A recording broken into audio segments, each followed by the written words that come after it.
नमस्कार मित्रांनो, थंबनेल पाहून तुम्हाला समजलंच असेल मी आज कोणत्या विषयावर बोलणार आहे. मी आज अतिशय संवेदनशील विषयावर बोलणार आहे. त्याच्यामुळं तुम्हा सगळ्यांना आधी माझी विनंती आहे की जर तुमच्याकडे वेळ असेल तरच हा व्हिडिओ पूर्ण पहा. जर तुमच्याकडे वेळ नसेल, तुम्ही फक्त टाइमपास करायचा म्हणून व्हिडिओ पाहत असेल तर हा व्हिडिओ आत्ता स्किप करा. आता आजच्या काळाचा विचार केला तर लव्ह मॅरेजचं प्रमाण खूप जास्त वाढले आणि जेवढं जास्त लव्ह मॅरेजचं प्रमाण वाढले तेवढंच जास्त ते अयशस्वी होण्याचं प्रमाण वाढले.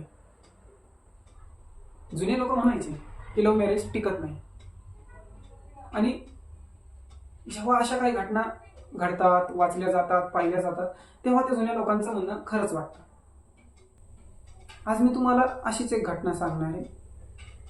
मुलगी होती सिंधी कुटुंबातली, मुलगा होता बौद्ध कुटुंबातला, आणि दोन्ही परिवारांच्या संमतीने आजपासून बरोबर 6 वर्षापूर्वी त्यांचं इंटरकास्ट लव्ह मॅरेज सक्सेस झालं. आता इंटरकास्ट लव्ह मॅरेज सक्सेस झालं आणि त्यांचा संसार सुरू झाला. मुलगा चांगल्या नोकरीला असल्यामुळे, चांगलं कमवत असल्यामुळे सुखी संसार चालू होता. दोघंही नवरा बायको सगळ्या नातेवाईकांना, मित्रपरिवारांना धरून करून होते, सगळ्यांशी मिळून मिसळून होते. मुलगी समजदार होती आणि अशा प्रकारे त्यांचा संसार सुरू झाला. लग्नाच्या 2 वर्षानंतर त्यांना मुलगा झाला. आज मुलगा 4 वर्षाचा आहे आणि सुखी संसार चालू असताना जशी काही कुणाची नजर लागावी असंच काही घडलं. जसं काय त्यांच्याही सुखी संसाराला कोणाची तरी नजर लागली आणि काल रात्री नवरा आणि तो 4 वर्षाचा मुलगा झोपेत असताना तिने डब्यावर डबे रचले आणि वर जो सिलिंगला हुक असतो त्या हुकाला साडीने बांधून गळफास घेतला. डबे पडल्याच्या नंतर नवरा उठला आणि त्याने बायकोला वाचवण्याचा प्रयत्न केला, परंतु त्याला ते शक्य झालं नाही आणि बघता बघता त्याच्यासमोर तिचा जीव गेला.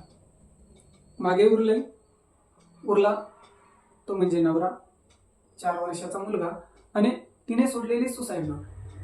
तिचं नवऱ्यावर एवढं प्रेम होतं की तिने जाता जाता त्या सुसाईड नोटमध्ये नवऱ्याबद्दल पॉझिटिव्ह गोष्टी लिहून ठेवल्या आणि त्यात स्पष्टपणे उल्लेख केला की मी जे करते त्याच्यामध्ये माझ्या नवऱ्याचं काहीही चूक नाही. घटना घडून गेली, तिचा जीव गेला. तिला माझ्यातर्फे आणि माझ्या परिवारातर्फे भावपूर्ण श्रद्धांजली. परंतु इथून पुढे अशा घटना घडू नये याच्यासाठी हा व्हिडिओ मी बनवतोय.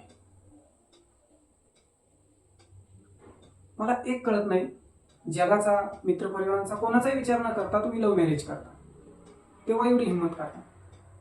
आणि जेव्हा संसार सुरू होतो, संसार आहे, संसारामध्ये भांड्याला भांडं लागतं आणि त्या भांड्याला भांडं लागल्याच्या नंतर रागाच्या भरात तुम्ही एवढा टोकाचा निर्णय घेता. का होतं असं? कधी या गोष्टीचा विचार करा.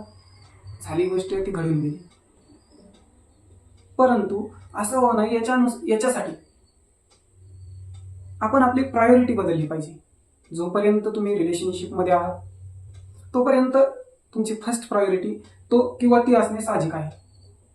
परंतु पुढे जाऊन जेव्हा तुमचं लग्न होतं तेव्हा तुमची फर्स्ट प्रायोरिटी ही तुमचा संसार असायला पाहिजे. तो संसार टिकवण्यासाठी दोघांनी प्रयत्न केला पाहिजे, दोघांनी एकमेकांना खंबीरपणे साथ दिली पाहिजे.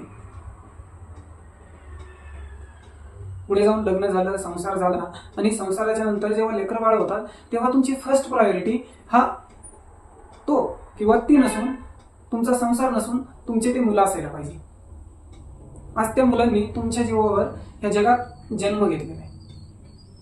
आज त्यांना ऊन, वारा, पाऊस, सुख, दुःख कशाचंही माहीत नाही, कशाचंही भान नाही.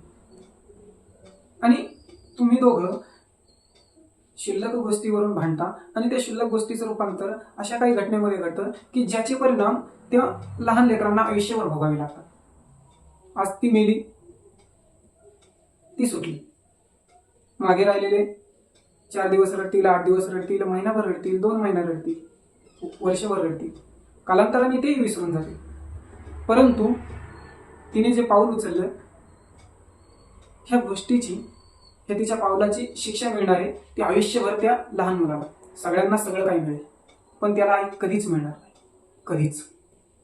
त्याच्यामुळे कोणतीही टोकाची भूमिका घेण्यापेक्षा आपल्याकडे मरण्यासाठी किती कारण आहेत हे पाहण्यापेक्षा आपल्याकडे जगण्यासाठी काय कारण आहे हे नक्की पहा.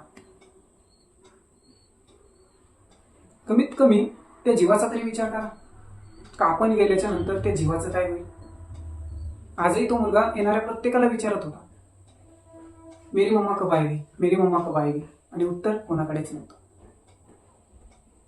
माझं फक्त एवढंच मत आहे, संसार आहे, संसारात भांड्याला भांडं लागतात, वादविवाद होतात, मतभेद होतात, पण जेव्हा मतभेद होतात तेव्हा हे जग सोडण्याचा विचार नका करू. हे जग सोडण्यापेक्षा 4 दिवस ते घर सोडा. हे जग सोडण्यापेक्षा 4 दिवस घर सोडणं खरंच खूप सोपं आहे. आणि तुमचे 4 दिवस घर सोडण्याने काही फरक पडणार नाही. पण तुम्ही जेव्हा हे जग सोडून जाता तेव्हा त्या लहान बाळावर, त्या मुलांवर जे तुमच्यावर पूर्णपणे अवलंबून असतात त्यांच्यावर खूप मोठा परिणाम होतो. त्यांना ती आयुष्यभराची शिक्षा भोगावी लागते. त्याच्यामुळं मी जाता जाता एवढंच सांगेल की हे जग सोडण्याचा किंवा वाईट विचार मनात येत असतील तर घर सोडा. 4 दिवस मित्रांकडे जाऊन राहा, मित्रांशी बोला, मैत्रिणींशी बोला, मन मोकळं करा, नातेवाईकांना आपलं दुःख सांगा, नातेवाईकांकडे जा. पण हे जग सोडायचा विचार करण्याच्या अगोदर शांत डोक्याने विचार करा की आपण जग सोडून गेल्याच्या नंतर आपल्या पाठीमागं काय उरतंय, आपण काय काय या जगात सोडून जातो. एवढंच मी तुम्हाला सांगेन.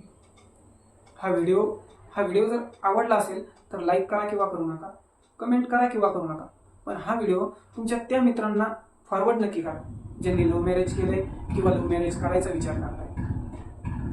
आणि मॅरेज कोणतंही असो, अरेंज मॅरेज असो किंवा लव्ह मॅरेज असो, ते कोणाचंही तुटलं नाही पाहिजे.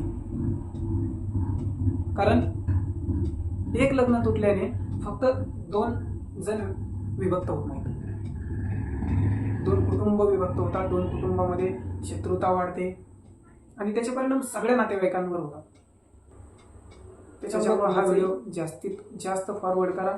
जय हिंद, जय महाराष्ट्र.